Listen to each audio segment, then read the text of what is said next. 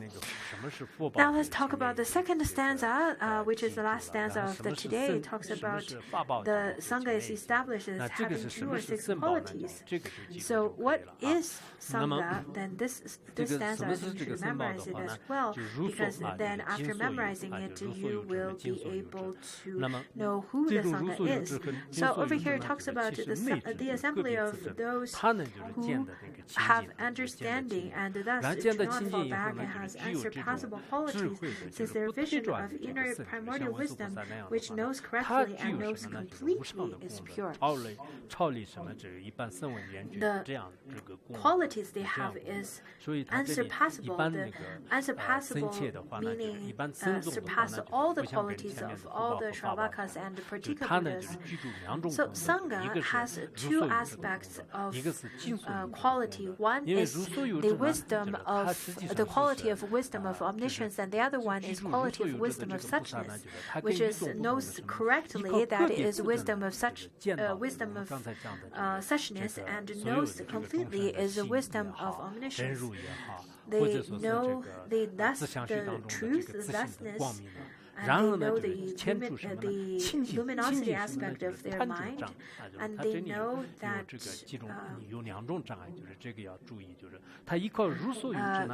and they know everything about all the manifestation or all the illuminations.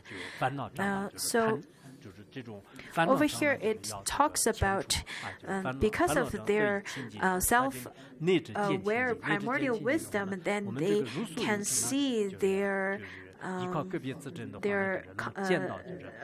obscuration of afflictions.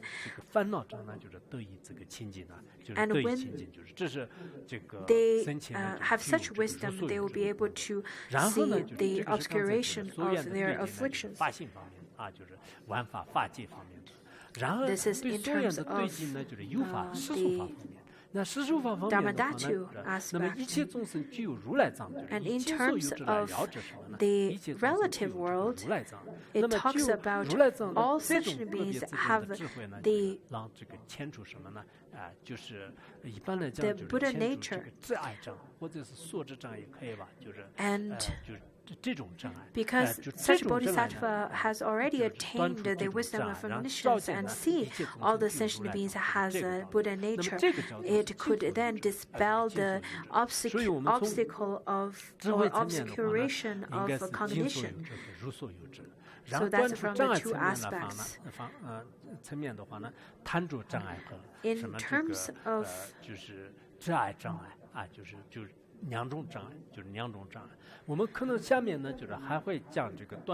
we've already talked about two kinds of obscurations.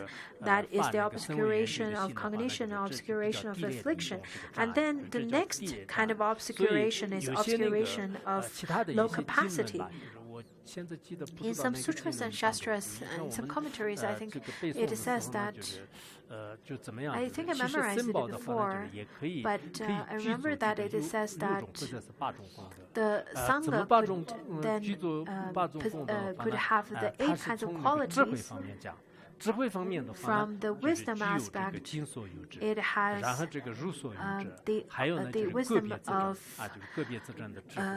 of suchness, wisdom of omniscience, and has the self-aware primordial wisdom. So the 3 kinds of wisdom. And then accordingly, it has 3 kinds of liberation. So the first one that is then devoid of the obscurations of affliction, and then obscuration of cognition, and obscuration of low capacity. So the first one, the first 3 are wisdom, and the second 3 are then cut off different obscurations, which are the qualities, and then it has 6 qualities together.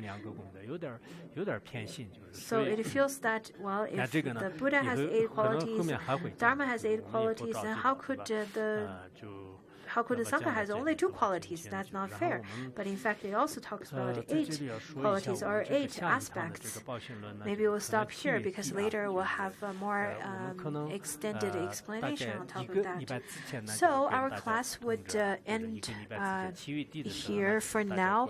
We'll resume our class again back in June, end of June. I really hope that each of you whomsoever are attending this class right now, please continue to listen to it. Maybe you don't really feel anything about it.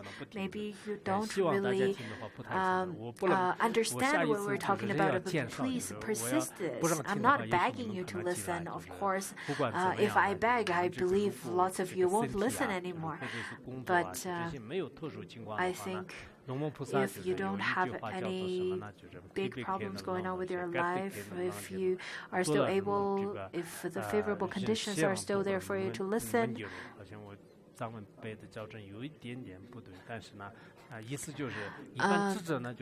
please then still attend this class.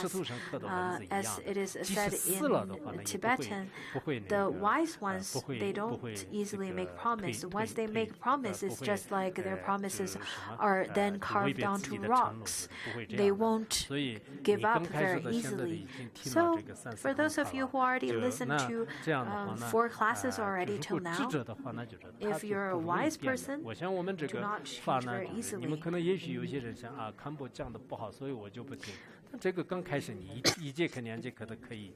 People may give you the excuse of saying that because Khenpo doesn't teach really well, so I don't want to listen anymore. Well, you've already had the first class, at least the first or 2 classes as the sample, so to speak, as the My Dharma classes. And since you persisted till now to the 4th class, then you should continue to listen to it and come back to listen to it as long as you're not dead by then. So if some of you who do not attend this class anymore around the end of July, I would say that I would perceive it as you already passed away, and I will then chant mantras to you and dedicate merit to you. Pastor Rinpoche used to say that listening to Dharma is very difficult, therefore do not create any obstacles and bad karmas for your next lifetime to listen to the Dharma.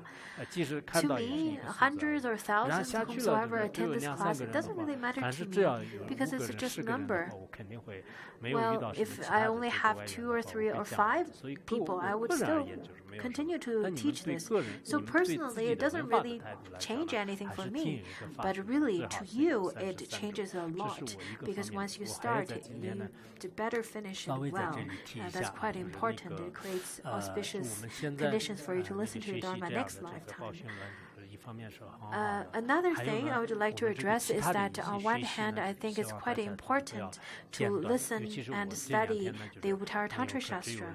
Also, there are other activities which are beneficial to others.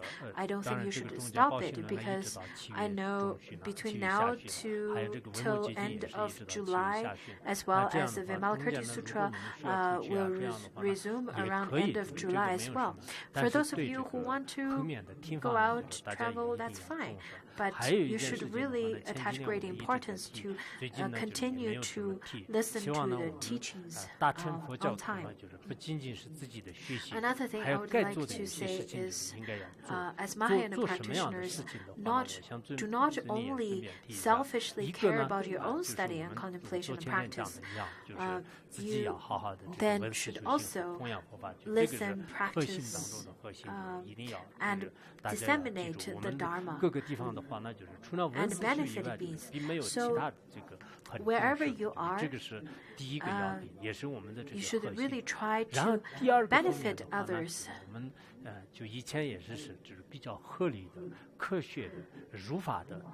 The second one is that whenever you have the opportunity to reasonably, properly to release the life of other sentient beings. This is quite important. If you have such opportunity to do it, then please continue to do it because this is the offering of fearlessness, of giving of fearlessness to sentient beings. You're protecting the sentient beings from fear.